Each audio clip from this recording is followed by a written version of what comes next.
Hello viewers, welcome to Newsweek South Asia, a program that talks about breeding of terrorism and its impact on South Asian nations. Let's begin with the headlines first. Targeted killings of Kashmiri Hindus becoming alarming. Taliban obliterating Afghan women's rights. And uncertainty looms large in Taliban-ruled Afghanistan. Let's begin the show. Since the centre announced its decision that it would abrogate Jammu and Kashmir special status and bifurcated it into two union territories, terrorists have repeatedly attempted to divide Hindus and Muslims by carrying out targeted killings. Terrorists in Kashmir have targeted and killed Kashmiri Pandits and non-local Hindus. The same is being attempted in the Jammu region. Recently, Pak terrorists killed at least 6 people and wounded dozen others of Hindu community in Rajouri district of the region.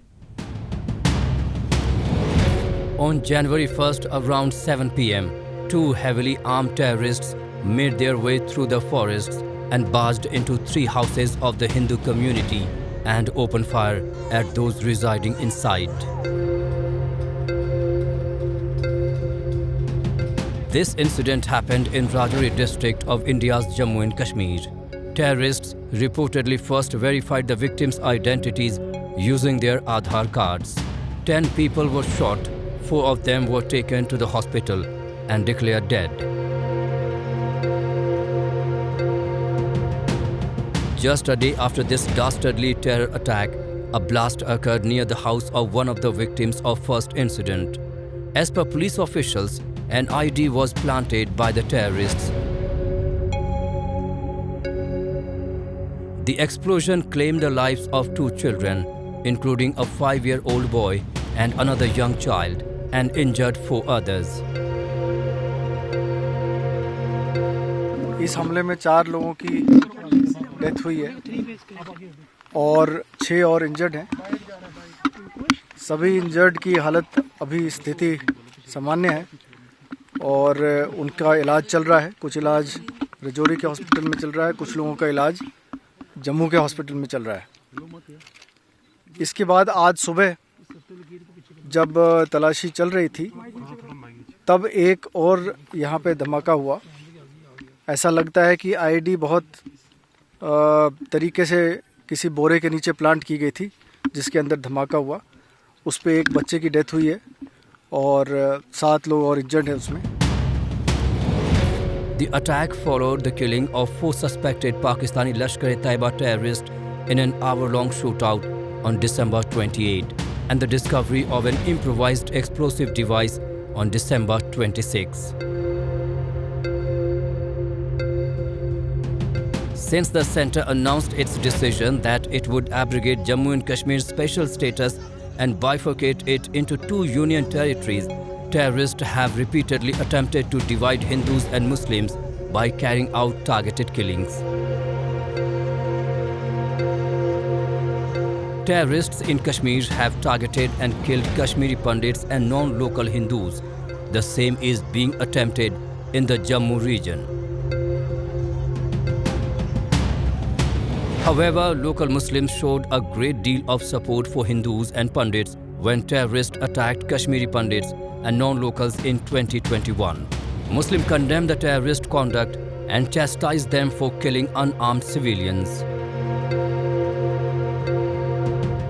In Jammu region, they have once again been given a befitting reply as the people have understood that Pakistan and the terror bosses sitting across the line of control want to pit 2 communities against each other to vitiate peace. Hindu मुस्लिम सिख ईसाई तमाम लोग मिलकर इसका मुकाबला करेंगे और दूसरा जो है ये जो हमारा सिक्योरिटी अपरेटस का फेलियर वो भी देखना चाहिए कि वो कहाँ पे फेलियर है, क्यों ऐसी इंसिडेंट्स हो रहे हैं। इसके ऊपर भी रियासती हुकूमत को और मरकजी हुकूमत को ध्यान देना चाहिए कि ये लोग कहाँ से आ रहे हैं, कैसे आ रहे हैं और कौन लोग हैं जो ये कदम उठा रहे हैं। The neighboring country stands exposed. Pakistan by its actions has proven beyond doubt that it's a terrorist state and the terrorists are part of its state policy. They have been groomed to kill innocents and bleed India. Hindus and Muslims coming together in Jammu and Kashmir is a clear message to extremist and radical elements that their actions won't deter the Jammu and Kashmir people from taking the fight against terrorism to its logical end.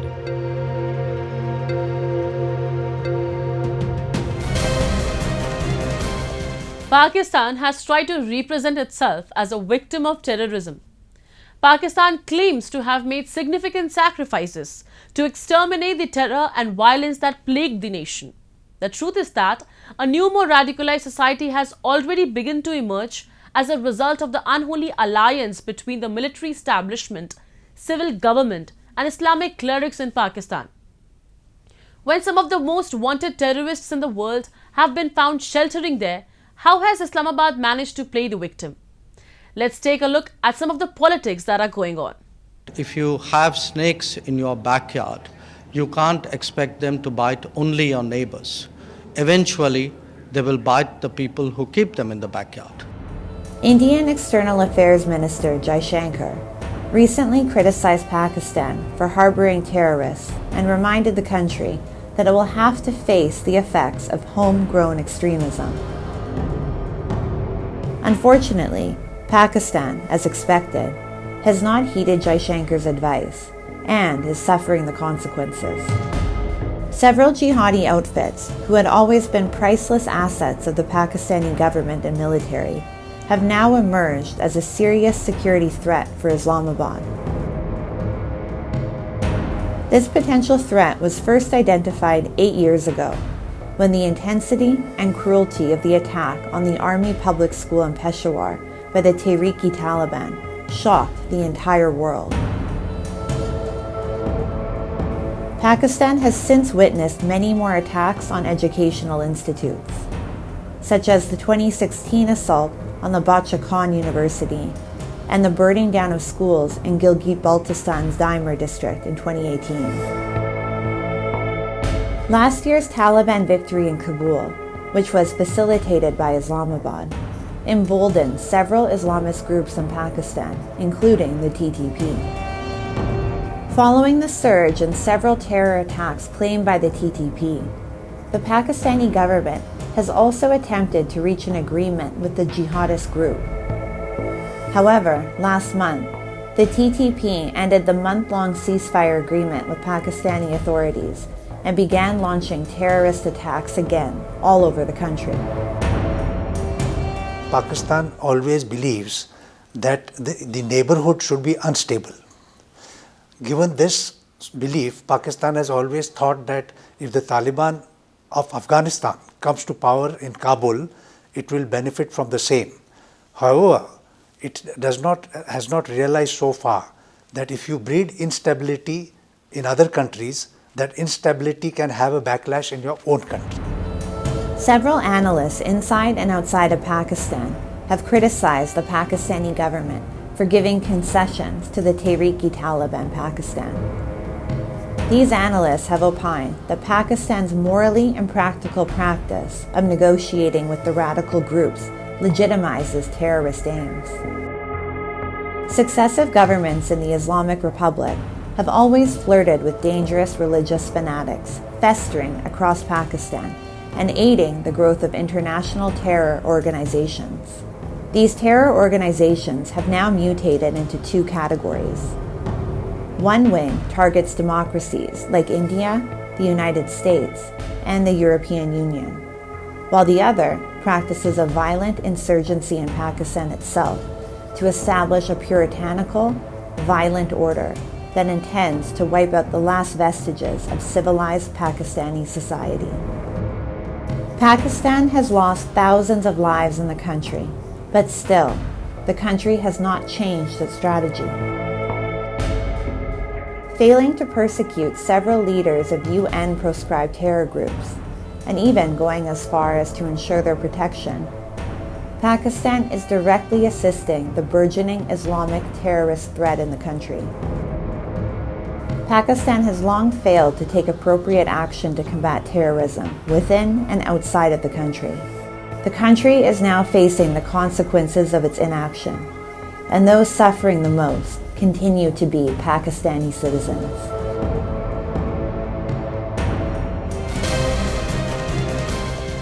moving on.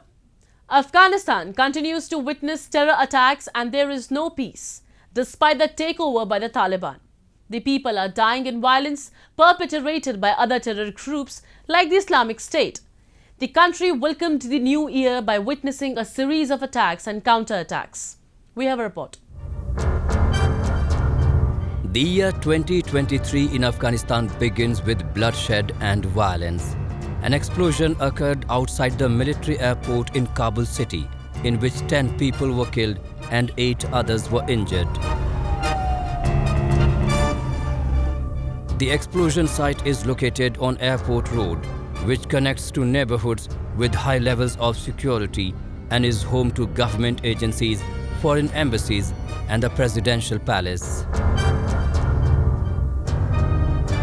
The Islamic State has claimed responsibility for the attack.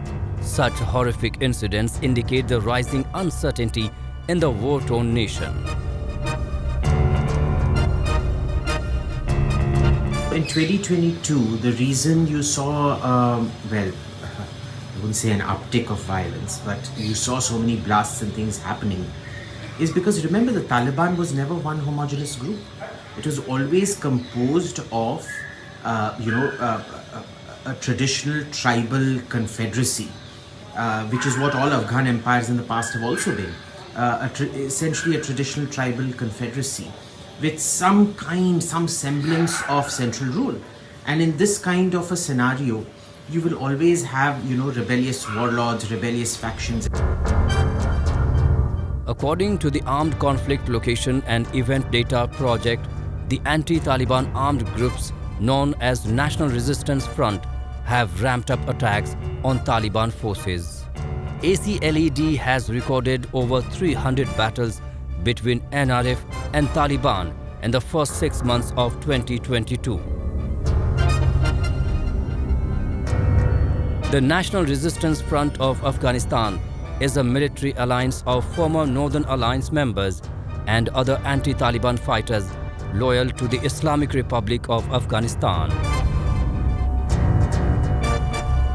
The Islamic State has also intensified attacks on Taliban forces in 2022.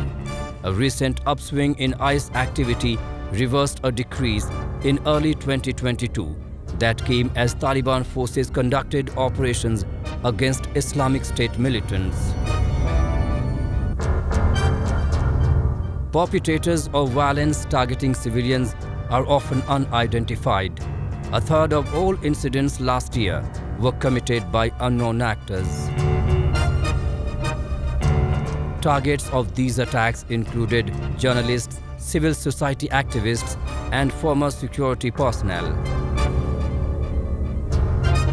Maintaining law and order in Afghanistan remains a challenge for the Taliban-led government in Kabul.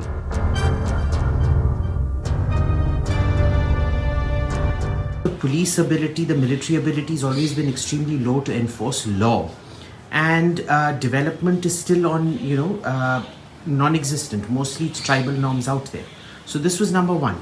Number two, what happened since the Soviet invasion and the Afghan jihad is what little state capacity existed has been destroyed totally.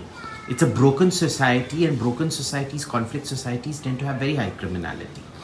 So it is the combination of these two, plus the third factor now where, at least previously the installed government had some kind of capacity. The Taliban literally has even less capacity than the previous government in that sense. So when you combine the first two factors with this, you begin to understand exactly why Afghanistan is an unsafe place today. Insecurity has also increased along the country's periphery, marked by clashes and airstrikes on the Pakistan-Afghanistan border and occasional escalations in violence on the Iran-Afghanistan border. Dozens of such violence clashes at these borders were reported in the year gone by. The tension continues to prevail as incidents are being reported where neighboring state forces engaged in clashes with the Taliban. They even perpetrated direct attacks against Afghan civilians or fired artillery or launched airstrikes into Afghan territory.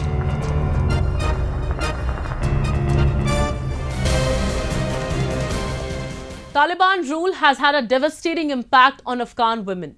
Since their takeover in August 2021, the Taliban has restricted women's freedom and has failed to fulfill any commitments regarding girls' education and women's rights. Women who hope the Taliban would reform their extreme views have been let down by the new stringent restrictions imposed on them. In the latest, the Taliban regime has banned university education for women in the country until further notice. According to a letter by Higher Education Minister, Taliban have announced closure of all public and private universities for women.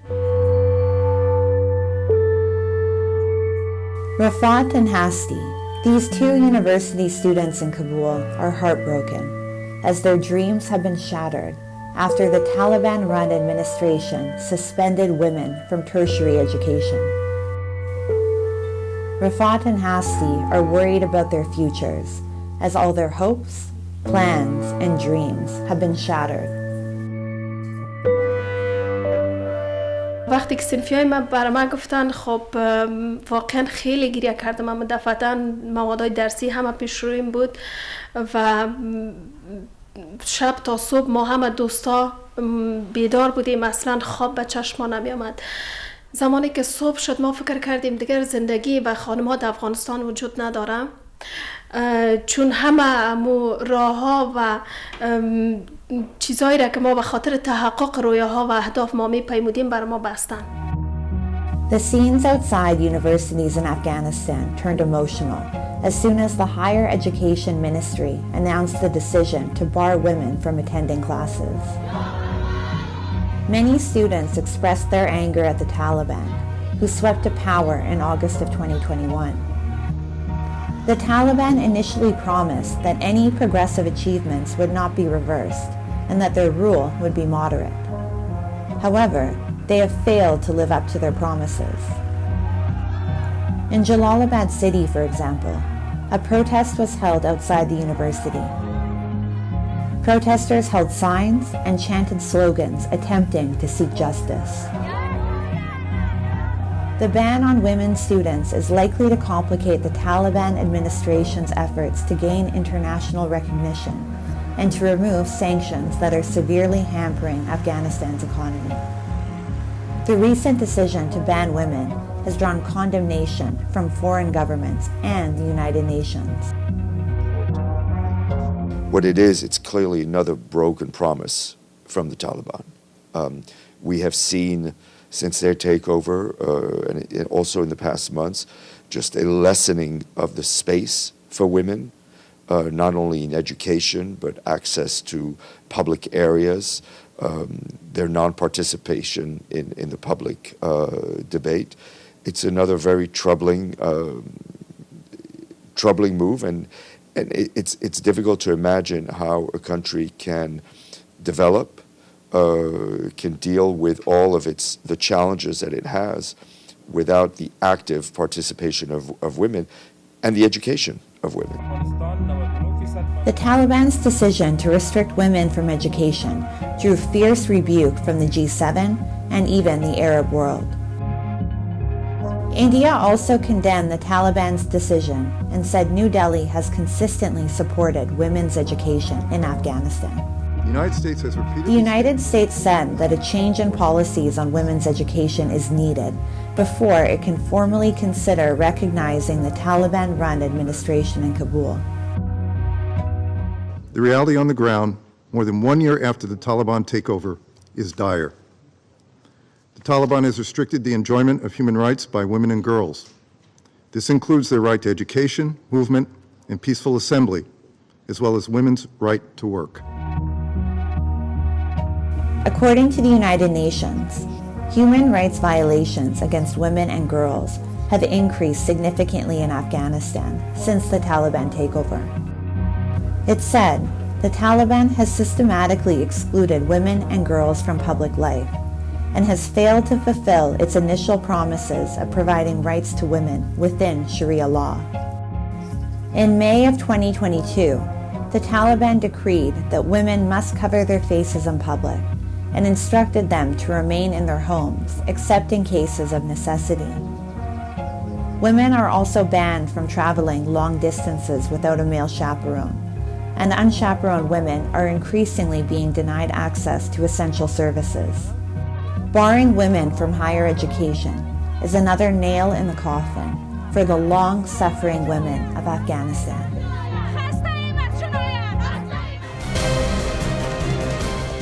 And with that, we come to the end of this edition of Newsweek South Asia.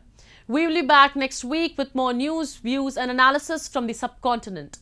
Meanwhile, do keep writing to us at nwsa@anin.com. This is Shivangi Mishra signing off on the behalf of the entire production team of Newsweek South Asia. Goodbye and take care.